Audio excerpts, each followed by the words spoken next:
દ્રૌપદીનું જ્યારે ચીરહરણ થયું તો શાસનને ખેંચીને લાવ્યા છે, અને ચીરહરણ થઈ ગયા પછી દ્રૌપદી કૃષ્ણને ગુસ્સો કરે છે, અને આ તારી જવાબદારી નથી, તારા ભગતની પાછળ રહેવાય. કૃષ્ણનો જવાબ સાંભળો. દ્રૌપદી પાછળની વાત શું કરે છો? આ તારો ભાઈ દ્વારકાધીશ તારી આગળ હાલતો હતો, પણ તે મને ન બોલાયો. तूने पुकार की पर मेरी ओर से नहीं की, अपने पति के पास गई, पतिनी પાસે ગઈ. છતાં હું રિહાણો નહીં. આ કળિયુગમાં બધા બહુ રિહાઈ છે. ભજન વાળાએ, સાધન કરવાળાએ, ભક્તિ કરવાળાએ રિહાવાની જરૂર જ નથી.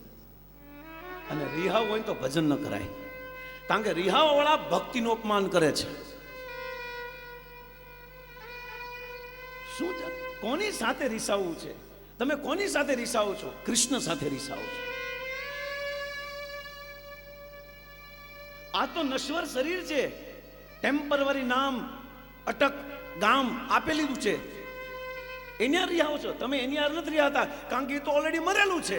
એની અંદર જે ભગવાન શ્યામ સુંદર છે ને, હું તમે એની સાથે રીસાઈ છે. એટલે રિહાવાનું બંધ કરો. આ રાધાકુંડના તટ ઉપર રાધારાણીનો હપી દો. મર જાઓગી પર નારાજ નહીં હોગી. મરી જાયશ પણ નારાજ નહીં થાવ. આ બધા સિદ્ધાંત સૂત્રને લઈને જાઓ સુરત. मत रिहाओ, नाराज मत हो. आप नाराज उससे नहीं हो रहे, भगवान से हो रहे हो. और भगवान से क्या नाराजगी?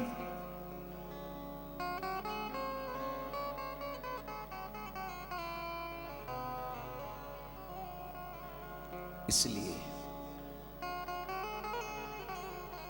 द्रौपदी ने कीधुं कि हूँ तो तारी साथे ज हतो, तारी पहला आगळ हालतो हतो, पण तू જ્યારે તારા પતિ પાસે ગઈ ને પછી હું પાછળ હાલવા માંડ્યો. મને એમ લાગ્યું કે તારા જીવનમાં મારી પ્રધાનતા નથી, તારા ઘરવાળાની છે. છતાં હું રિસાણો નહીં, मैं नाराज नहीं हुआ, मैं तो तेरे पीछे पीछे चल रहा था. પછી તું ધૃતરાષ્ટ્ર પાસે ગઈ, પછી તું દ્રોણાચાર્ય પાસે ગઈ, કૃપાચાર્ય પાસે ગઈ, ભીષ્મ પાસે ગઈ. દ્રૌપદી સાચું કહું છું, તારી સાથે જ હતો, પણ કોણ જાણે તારી અંદર હું આવી ગયું કે તે મને ન બોલાયો.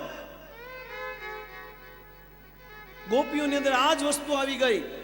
કૃષ્ણ સામે હતા, છતાં કૃષ્ણને અંદર અહંકાર આવી ગયો. અહંકાર આવતા જ ભગવાન છોડીને વ્યા ગયા.